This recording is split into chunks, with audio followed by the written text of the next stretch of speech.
નમસ્કાર, આપ જોઈ રહ્યા છો જનસાક્ષી ન્યૂઝ। નજર કરીએ આજના મુખ્ય સમાચારો પર। અંકલેશ્વર એજ્યુકેશનલ ટ્રસ્ટ સંચાલિત SVEM ગુજરાતી માધ્યમ શાળામાં વિશ્વ માતૃભાષા દિવસ નિમિત્તે માતૃભાષા વંદના કાર્યક્રમનું આયોજન હાથ ધરવામાં આવ્યું હતું। આ કાર્યક્રમમાં ગુજરાતી ભાષાના ભાષા સાધક કે રોહિત અને ભગુભાઈ ભીમડા એજ્યુકેશનલ ટ્રસ્ટના મંત્રી ડોક્ટર મહેન્દ્રભાઈ પંચાલ ઉપસ્થિત રહ્યા હતા।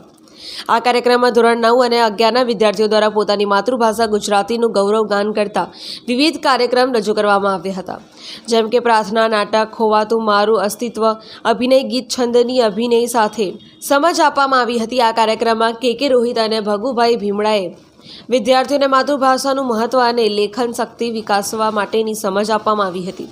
આ કાર્યક્રમમાં શાળાના આચાર્ય મિલેન્દ્રસિંહ કેસરોલા સહિત શિક્ષકો ઉપસ્થિત રહ્યા હતા। પિન્ટુ મોદી, જનસાક્ષી ન્યૂઝ, અંકલેશ્વર।